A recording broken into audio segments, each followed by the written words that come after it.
חמות ישר מהמחבת, קובות טעימות עם מילית של בשר, עם תבלינים, מאוד טעים וקל להכנה יחסית. גם אתם יכולים להכין בקלי קלות, נסו ותהנו. אז כך, לקובה אני לוקחת בורגול, בורגול דק, חשוב מאוד. אם תכינו עם בורגול יותר גס, זה פשוט ייתן לכם קובה מאוד קשה, קרסט חיצוני מאוד קשה, וזה לא יהיה נעים. אז כך, בררתי כ4 כוסות של בורגול כזה. עכשיו מה שאני עושה, אני פשוט אשטוף היטב במים, ככה עד שהמים יהיו לי יותר צלולים. אפשר דרך מסננת דקה לשטוף. לאחר ששטפתי את הבורגול מספר פעמים, ככה המים כבר נהיו יותר ככה נקיים. אני לוקחת מים ואני מכסה את הבורגול ונותנת לזה ככה איזה 30 דקות שהבורגול יספוך נוזלים. אז ככה להשאיר בצד 30 דקות. לאחר כחצי שעה, כך הבורגול שלנו ספח את הנוזלים וגם הוא יותר כך תפח לו. אז יש לי כאן רשת מסננת שיורדים כל המים. אתם יכולים ביותר דקה. עכשיו מה שאני צריכה לעשות זה קבוצה ככה לסחוט ידנית.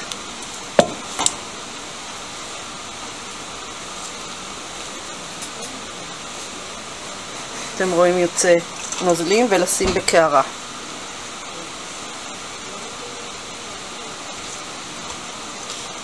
ככה לסיים עם כל הבורגול שלנו, ולאחר מכן אנחנו נמשיך.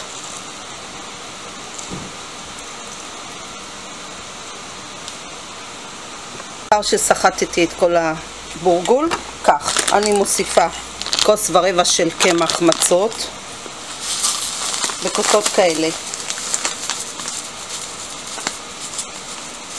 יש כאלה שעושים עם סולת, זו הדרך שלי, יותר בסגנון קצת סורי, יש כל מיני ורסיות. קמח לבן רגיל, 1.25 כוס.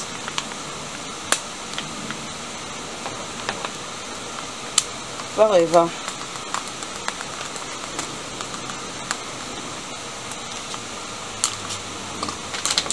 עוד אני מוסיפה קצת של קורקום שייתן לנו צבע וטעם טובים. זה רק תבלין בריא, משהו רבע כפית, תוסיפו לפי הטעם. פפריקה מתוקה ככפית או לפי הטעם. פלפל שחור, רגיל, גרוס, לבן, קורט שיהיה טעם טוב.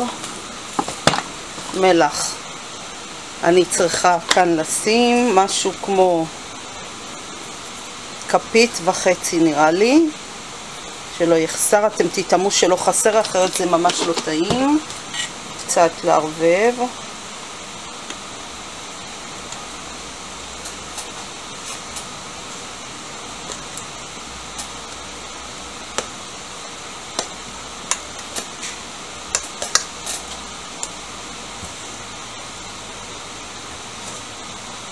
אני אעביר מיד לקערה יותר גדולה, שיהיה לי יותר נוח לערבב. העברתי לקערה קצת יותר גדולה, שיהיה לי נוח לערבב. עכשיו אני מוסיפה גם שמן, משהו כמו 4 כפות, בערך לפי העין. 1, 2, 3, 4.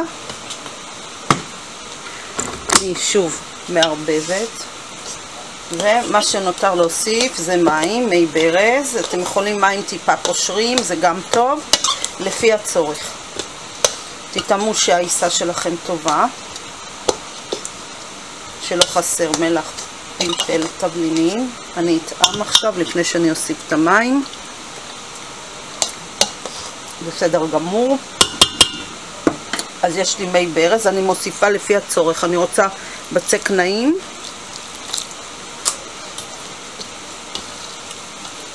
ונוח לעבודה.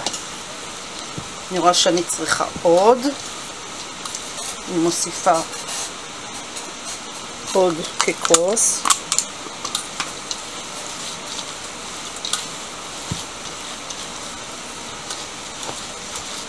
אז לפי הצורך כמה שהעיסה שלכם סופגת.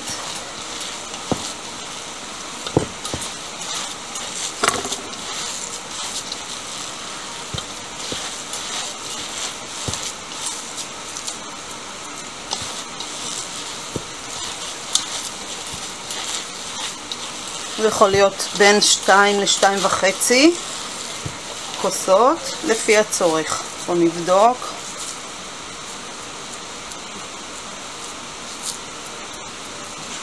עוד טיפה של מים, אני אוסיף עוד רבע כוס בערך, יותר נכון כשליש כוס, שליש כוס של מים.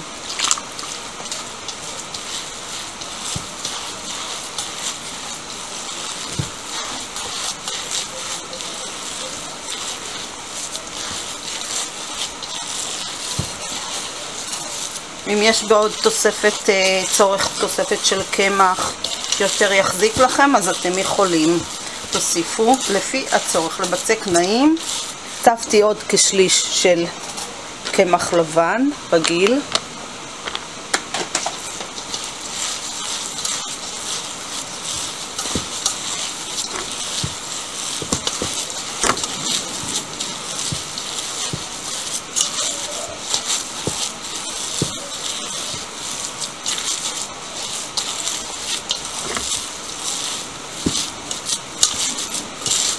זהו, עכשיו יש לי בצק שהוא נוח לעבודה. אם יש לכם עוד צורך בעוד הוספת קמח, אתם מוסיפים עד שיש בצק כזה נעים, כמו כזה פסטלינה שאפשר לשחק פה. למלית חיממתי מחבת. אני שמה כשתי כפות של שמן קנולה בערך. השמן כבר חם כי המחבת חמה, אז פשוט אני מוסיפה 2 בצלים שחתכתי, בצלים גדולים, כך לקוביות.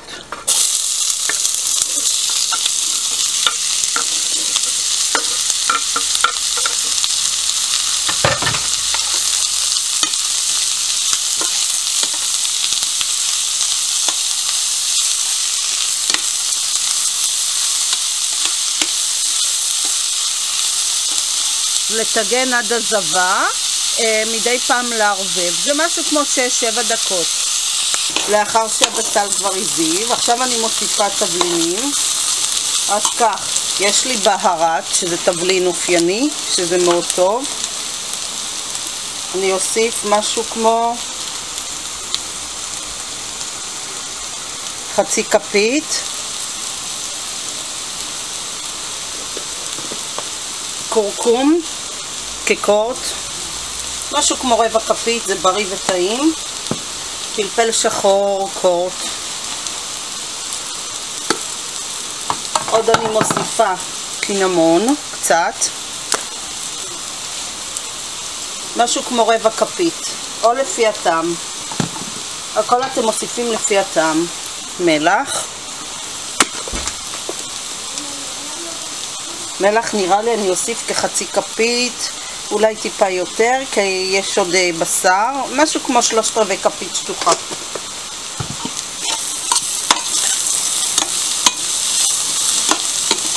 מי שרוצה צנוברים יכול להוסיף כעת צנוברים.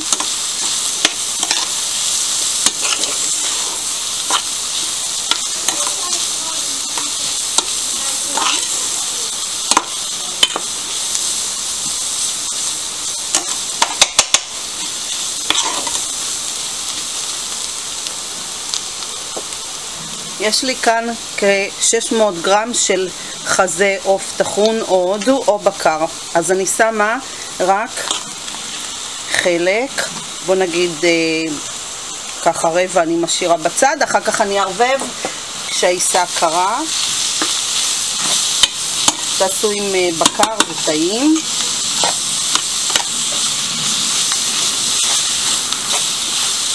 לערבב עד שהבשר מלבין.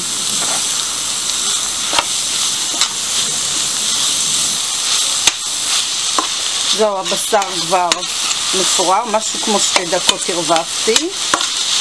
עכשיו עם הקינמון והבהרת, אם אתם אוהבים יותר טבלון של קינמון, של בהרת, אתם מוסיפים לפי הטעם. זהו, המילית מוכנה, עכשיו אני מורידה מהאש ואני אתן לה טיפה להתקרר. המילית התקררה, עכשיו אני מערבבת פנימה את החלק שהשארתי, כך מה שאני יוצרת זה עיסה לא מפוררת, היא תדביק לי, הבשר הטרי ולא המבושל, ידביק לי את כל העיסה, ככה שהיא פחות תתפורר לי כשאני מלא את הקובות, וזה יהיה לי יותר נוח. אז לערבב היטב את הכל. עכשיו אני בינתיים מחממת לי סיר של טיגונים, ככה שהוא מיועד רק לטיגונים, שמה שמן קנולה. אני מלא משהו כמו חצי גובה של בערך אולי ליטר.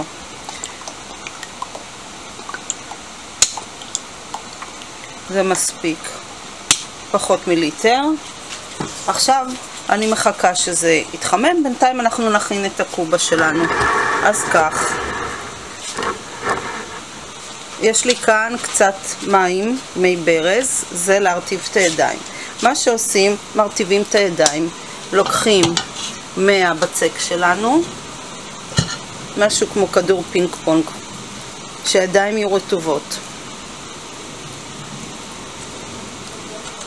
גם האצבעות. עכשיו אני פשוט יוצרת חור. אני צריכה שהדופן תהיה לנו דקה, אז להרחיב את החור.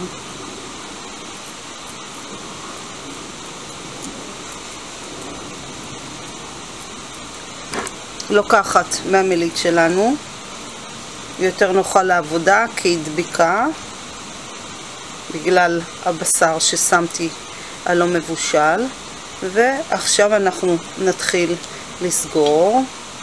אם יש צורך בידיים רטובות אז תרטיבו אותם, להביא,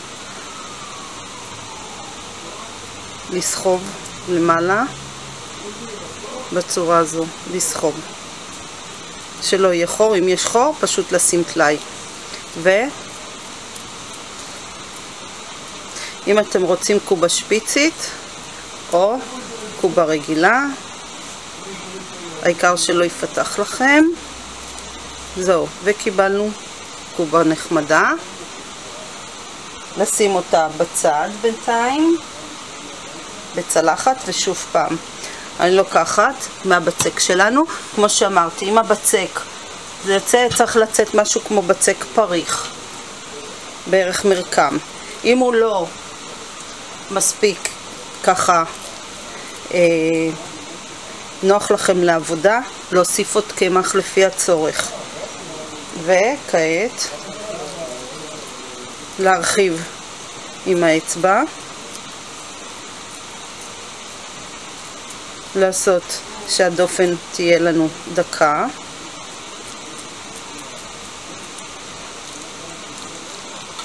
והמילית שלנו נשאר עוד טיפה. וכעת אנחנו סוגרים, אפשר עם יד רטובה,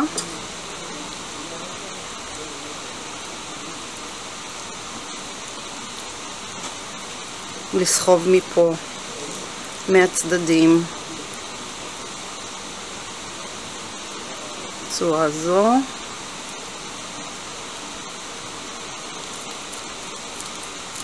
ופשוט אנחנו בין הידיים נותנים לזה, מעצבים לזה את הצורה, ומעתקים כמובן את הבורגול שלנו, שתצא לנו ככה קציצה יפה. אז זהו, אז כל אחד שיכין מה שהוא רוצה, קובה שפיצית, קובה יותר עגולה, לזה אני קוראת קובה עגולה, יותר פחות שפיצים. זהו, ואנחנו מחכים שהשמן יהיה חם, ואז אני מתאגנת. אז שוב, אני לא מרטיבה את הידיים שלי, קצת עם מים, לוקחת מהבצק שלי של הבורגול, ידיים רטובות ולהתחיל ליצור חור. לדאוג שהדופן תהיה לנו דקה וגם הבסיס, כי אחרת זה יותר מדי בצק, פחות טעים. כף והמליט שלנו עוד טיפה, ועכשיו אני סוגרת. להביא לסגירה כזו. אם יש צורך להרטיב ידיים תרטיבו.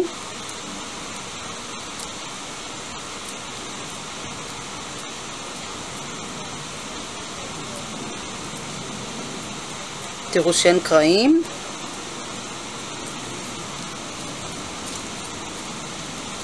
ובין הידיים ככה לגלגל שהכל יתהדק לו יפה.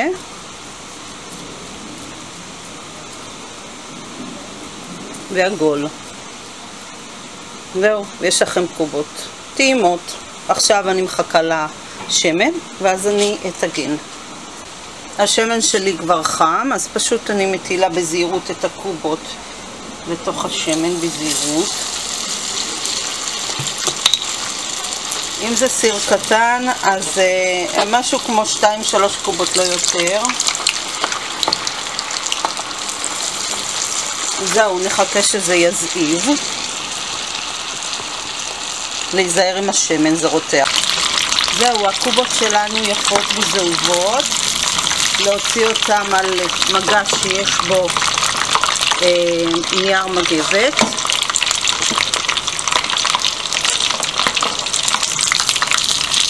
לאכול חם זה טעים, טעים מאוד. ניתן להקפיא ולחמם לפני האכילה, שזה כמובן מטוגן. אפשר להקפיא, להכין מראש ולהקפיא. עכשיו אני אשים את הנגלה הבאה בזהירות. אם זה סיר קטן תיזהרו שזה פשוט השמן לא יעלה למעלה, אז משהו כמו 3 קובות, לא יותר, כי השמן כך אוהב לגלוש. זהו, ויש לכם קובות טעימות שאתם יכולים להכין בקלי קלות, בכיף.